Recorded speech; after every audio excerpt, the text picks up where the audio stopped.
Jeff Fillion.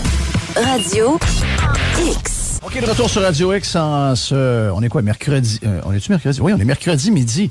Le temps passe vite, pareil, malgré l'air du temps qui est à chier. On a quand même une réalité, c'est que le temps passe trop vite. On est avec Miguel Ouellet, il est de l'Institut économique de Montréal. Miguel, t'es salué. Bonne année 2022, mon Miguel. Salut, Jeff, à toi aussi, à vous autres aussi. Content de te parler. Ben oui, ça j'ai lu ton article sur... Ben oui, on s'est parlé avant les fêtes. J'ai lu ton article sur ce que tu as fait dans le Journal de Montréal. Puis effectivement, tout ce qu'on a pu lire quand on a entendu, entre autres, la sous-ministre nous dire que maintenant, dans les hôpitaux, on devait, au lieu d'avoir un système A+, on allait avoir des soins B ou B-. Puis là, on regarde, tu disais, c'est à peu près 0,4% des gens qui ont allé à l'hôpital pour la COVID, à peu près n'importe où dans le monde, donc que ce soit le Québec ou ailleurs. Puis là, hier, je voyais le fameux graphique qui nous montrait la différence entre le nombre de malades hospitalisés par 100 000 entre les hôpitaux américains de la côte Est et le Québec. Et de voir que c'est le Québec qui est incapable de digérer le peu de gens malades qu'il a par rapport aux États au sud de nous, c'est gênant. C'est un échec mur à mur, le système de santé, à se demander si on n'a pas été victime d'une crosse monumentale qu'on appelle un schème de Ponzi, où on nous a fait pitcher du cash pour payer des salaires un peu tout le monde, mais que finalement, on n'a jamais eu rien en retour. Et là, c'est en train de s'écrouler devant nous. Ça a commencé devant un bout, mais on a une évidence claire depuis la COVID. Qu'est-ce qu'on fait pour régler ça? Ben, c'est comme tu dis, l'évidence est super claire parce que là, au Québec, comme je l'écrivais dans le texte, là, nos hospitalisations, ils dépassent pas outre mesure celles des autres pays industrialisés, là. Puis on a à peine, comme tu l'as dit tantôt, 0,4% des Québécois qui sont hospitalisés. Fait qu'on n'a pas vraiment la moitié des Québécois qui sont dans nos hôpitaux. C'est pas normal qu'on soit débordé en ce moment. Puis là, en ce moment, on paie plus de 49 milliards par année pour un système de santé qui a 2,5 lits par 1000 habitants. Ça n'a pas de sens. C'est 3 fois moins que l'Allemagne, 2 fois moins que la France, puis 40% moins que la Norvège puis la Finlande. Fait que là, on paye extrêmement cher pour un système qui fonctionne pas. Puis quand on nous dit, ouais, mais Miguel, la couverture est universelle, c'est le fun, les soins sont gratuits. Ouais, mais on n'a pas accès aux soins en ce moment. Il y a du délestage qui se fait. On n'est pas capable d'aller à l'hôpital puis d'attendre moins de 24 heures pour se faire soigner. Ça n'a pas de sens. On paye beaucoup trop cher.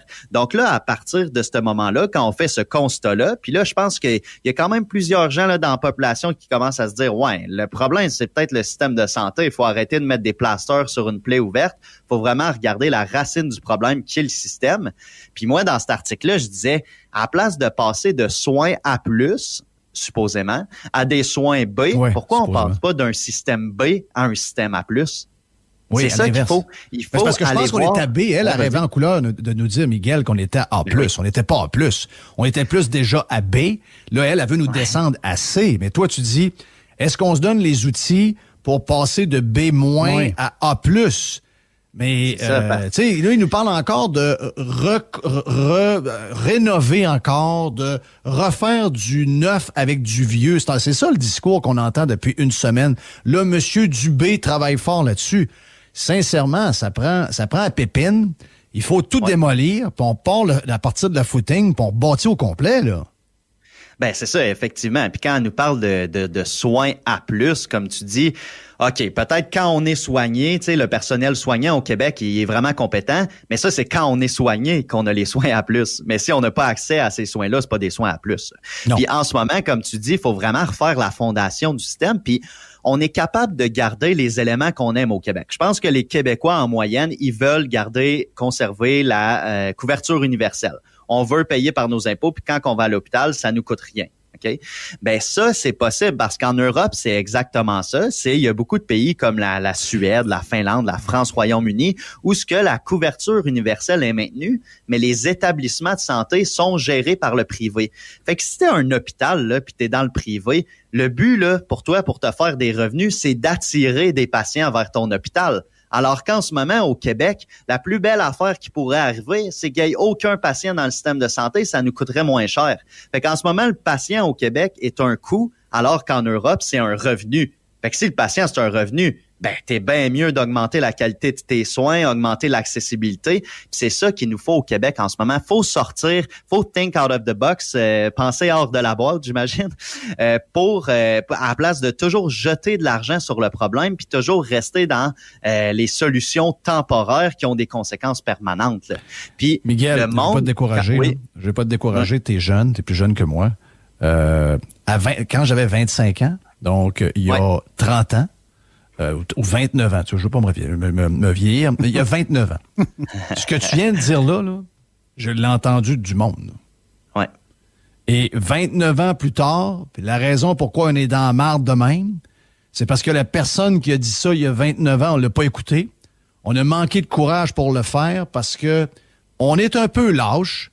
Puis moi, je vais te dire une affaire, OK? Je vais te dire une patente, tu me diras si j'ai pas de bon sens, là. Je t'ai écœuré d'entendre que chaque fois qu'on parle de réforme, ça finit toujours, l'article finit toujours par quelqu'un, puis je dis pas que c'est le tien, tu ne l'as pas mentionné, mais je l'ai lu cette semaine. Ah, mais on ne vise pas être les États-Unis d'Amérique. Ah, t'as peu, là. Moi, j'ai eu souvent affaire à l'hôpital aux États-Unis. Oubliez l'histoire de l'accès et de la... Tu viens de le dire. On n'est pas en train de dire qu'il n'y aura pas d'assurance puis que ça va être des assurances. Moi, c'est sûr que j'aimerais plus qu'on m'enlève la partie que je paye en impôts puis que je puisse me détacher du réseau complètement parce que la manière qu'on a traité les gens récemment avec des menaces, je veux pas me faire prendre par un monopole d'assurance qui, à un moment donné, chire puis qui dit, ben toi, on va pas te soigner parce que ça nous tente plus, parce que tel journaliste de la presse baboune. Moi, ça m'énerve. Mais restons là, OK? Restons là.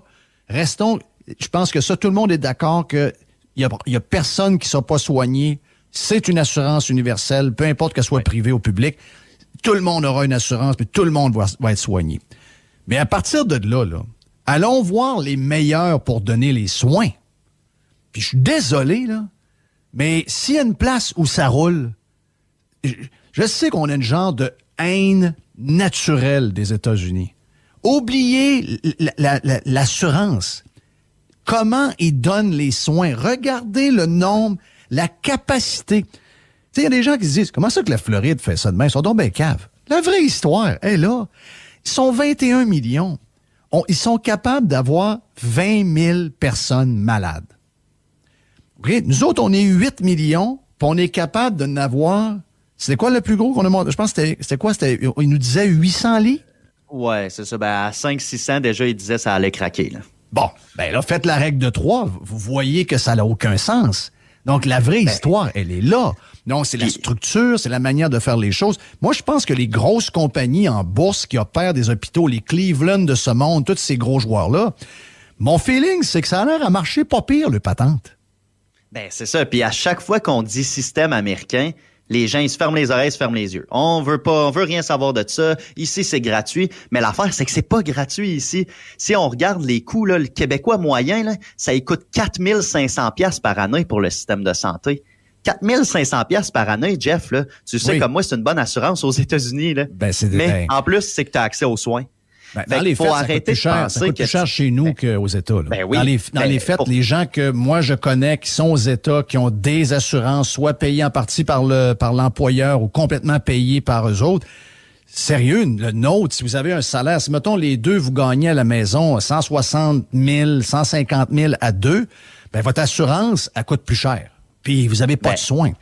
Demain midi. En tabarouette, Jeff, juste te dire un chiffre, là, Jeff, là, excuse-moi de te couper, là, mais à 150 000, là, c'est 18 000 $ par année pour le système de santé. 18 000 $, Jeff. Tiens-toi, bang. C'est incroyable. Demain, Gilbert Delorme va être avec nous autres, OK? Gilbert va être avec nous autres. Puis Gilbert va nous parler de ce qu'il a vécu depuis le temps des fêtes. Il était, je veux pas trop donner de détails, je veux le laisser le compter. Mais lui, il va nous en parler du système de santé qui l'a guéri dans le temps des fêtes. OK? Vous allez voir que... Donc demain, je veux pas tout te donner de détails parce que j'ai promis à sa femme qu'on n'allait pas donner les détails. Je sais qu'il y en a qui l'ont écouté au 91.9 aujourd'hui.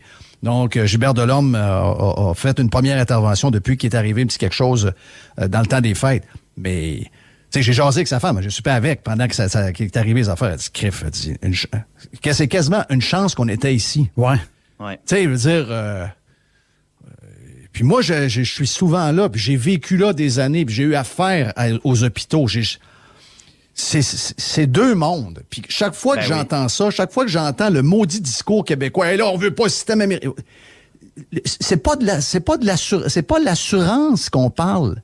C'est donner les soins. Oui, il faut que tu te tournes de bord. Comment ça se fait que mes filles ont été malades, ils ont eu un virus pulmonaire il y a quelques années, puis qu'on s'est levé dans la nuit, puis que là, on savait plus trop quoi faire à 6h, 7h moins quart. On appelle à l'hôpital. On dit, on a besoin de voir un spécialiste. Il y a quelque chose qui se passe. Vers quelle heure qu'on peut y aller? Avez-vous de la place aujourd'hui? Elle dit, venez-vous-en, on vous passe là. Hein? Ben oui. On a attendu 1 minute assis dans une salle d'attente décorée en bateau, puis 1h15 après, les radios étaient prises, tout était fait, les prises de sang étaient analysées. Regarde, c'est fou. Mais les gens veulent pas entendre parler de ça. Ils ont un blocage qui est amené, je sais par qui. Ça a été amené par les journalistes, ça a été amené par des anciens politiciens qui sont devenus des commentateurs, etc.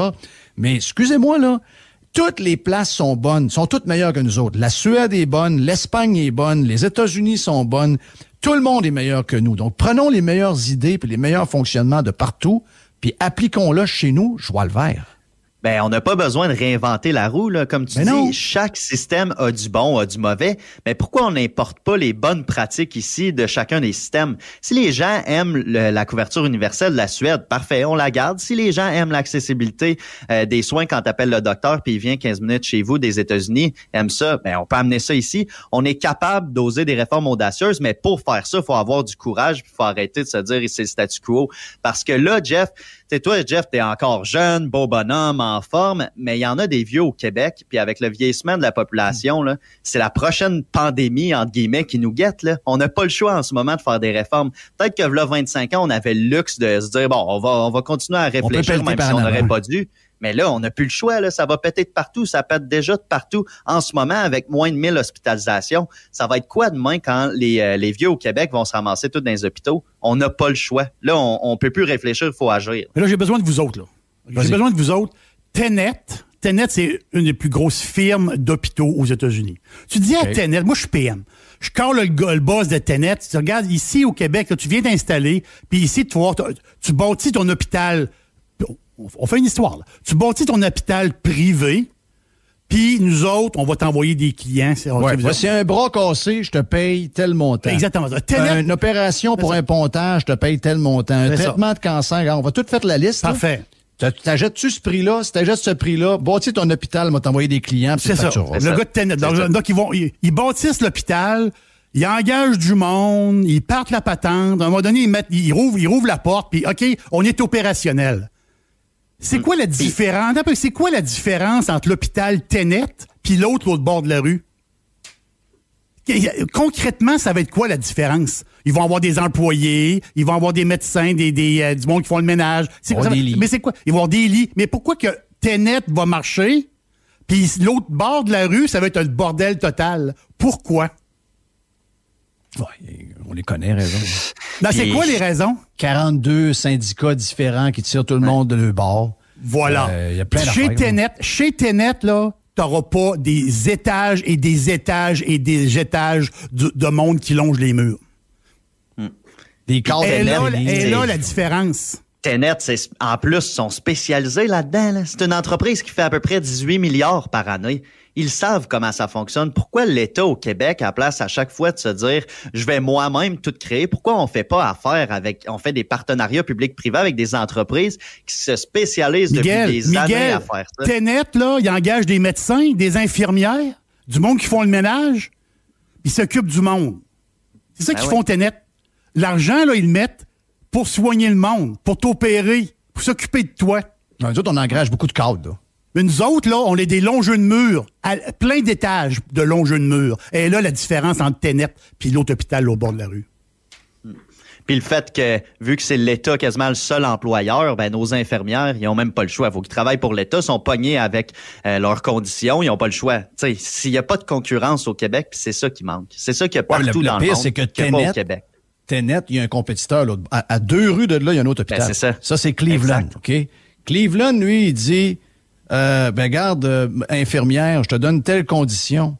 Si Tenet dit à une infirmière, moi, te faire de force un chiffre de 16 heures, qu'est-ce qu'a fait la fille qui travaille chez Tenet? Elle s'en va chez Cleveland? Oui. OK. Là, les nôtres peuvent s'en aller où quand ils sont traités comme de la merde? Ils finissent pâtissières? C'est ça. C'est ça qu'on a compris, là. Elle était écœurée de se faire traiter comme de la merde. Elle a fini quand on fait son commerce. Ils vont dans les agences de placement privé, puis après, on leur dit que c'est pas correct. C'est ça puis après, on les paye le gros prix à 100$ à l'heure, dont 50$ qui restent dans les poches de l'agent, de l'agence, probablement. Donc, mais, je te le dis, là, je veux pas te décourager, je vais être mort. Soit peut-être, soit tu vas être rendu grand patron, tu vas remplacer Michel à l'Institut économique de Montréal, où tu vas être à la tête de je sais pas trop quoi. J'ai confiance en ton avenir, Miguel. De Tenet. Hein? Oui, tu vas être boss de Tenet. Mais j'ai le feeling que quand tu vas être rendu à mon âge, 54 ans, j'ai l'air de bonhomme quand je dis ça, là, mais tu vas dire, Criff, moi puis Jeff, feu Jeff, on jasait de la même chose en 2022, puis on est encore à la même place. T'es-tu en train de m'inciter à déménager de suite, Jeff? Ou Ouais, mais tu es allé où? Sérieux, là, c'était pas de papier. Tu n'as pas de papier pour aller ailleurs en Europe ou n'importe où. Si t'es pogné au Canada, on va où? Ah oui. Effectivement. Ben oui. Le choix n'est pas extraordinaire au Canada. Non. En Alberta, c'est déjà un peu mieux. Oui. En Alberta, il y a un peu plus de concurrence. Ça va toujours un peu mieux en Alberta pour le système de santé, mais c'est pas partout encore. C'est la seule place. Il y a une place qui est pas pire, c'est l'Alberta. Le reste, m'a dire que c'est... Hey, vite avant que tu partes, tout le monde craignait une augmentation des taux d'intérêt alors que ce serait peut-être un must, là, peut-être pour l'économie. Ouais. Et finalement, la Banque du Canada qui a fait dans ses shorts, et on n'a pas augmenté le taux directeur. Effectivement, il y en a qui le craignaient. Moi, j'avais hâte que ça arrive parce qu'en fait, c'est ça qu'on a besoin en ce moment. Le coût de la vie là pour monsieur, madame, tout le monde, là, quand on va à l'épicerie, quand on va tanker notre char, quand on va acheter des vêtements, des logements, tout ça, ça a tout augmenté. Maintenant, il faut que la Banque du Canada hausse son taux directeur. Il y a plusieurs économistes de différentes banques qui le disaient aussi. Malheureusement, ils maintiennent leur taux directeur à 0,25%. La prochaine annonce, c'est le 2 mars. Donc, on espère vraiment qu'elle va procéder à une hausse graduelle des taux pour freiner l'inflation. Parce que là, monsieur, madame, tout le monde commence à en avoir assez de la hausse du coût de la vie. Là. Mais qui est le plus gros emprunteur d'argent en ce moment au Canada? C'est-tu le gouvernement? Ben, pendant la pandémie, c'est sûr qu'on a financé nos dépenses publiques avec la création monétaire, là. Fait que c'était vraiment la Banque du Canada, elle imprimait de l'argent pour financer les dépenses publiques au fédéral. Et là, on a vu que ça a fait. Ça a haussé l'inflation, évidemment. Puis là, jumelle à ça, toutes les chaînes d'approvisionnement dans le monde qui sont perturbées, les mesures sanitaires qui viennent restreindre l'offre. Là, ils nous disent, là, on a vraiment le cocktail inflationniste parfait. Les camions, capotez pas là-dessus, là, avec les histoires qu'il va manquer des chauffeurs, là, ça paraîtra pas, là, les tablettes des magasins vont être bien pleins, il y aura aucune différence. Es-tu sûr de ça, toi? Ben, en ce moment, on le voit, là, il manque des produits un peu partout. C'est les chaînes d'approvisionnement, mais aussi le transport. Il y a une pénurie de camionneurs. Il y a même des offres d'emploi de camionneurs. Je sais pas si tu en as vu une couple, là, mais les salaires, c'est faramineux. Là. On essaie vraiment d'attirer de plus en plus de camionneurs. Fait que là, si en plus on vient mettre d'autres obstacles, comme en ce moment, ben là, on fait juste contribuer à la montée des prix. Là. Puis c'est pas ça qu'il faut faire en ce moment parce que la population québécoise est tannée de payer plus cher pour ses biens et ses services. Puis je les comprends parce que moi aussi, je suis tanné. Merci, Miguel, t'es gentil. Merci. Bien content de t'avoir parlé pour la première fois en 2022. On se reprend dans une couple de jours, une couple de semaines. Miguel Ouellet, il est de l'Institut économique de Montréal. On vient de lui parler. Les gars sont stand-by. Max Truman. Max, il jase. Max, c'est un jaseux. Oui. Il jase. Puis on a un Fafan.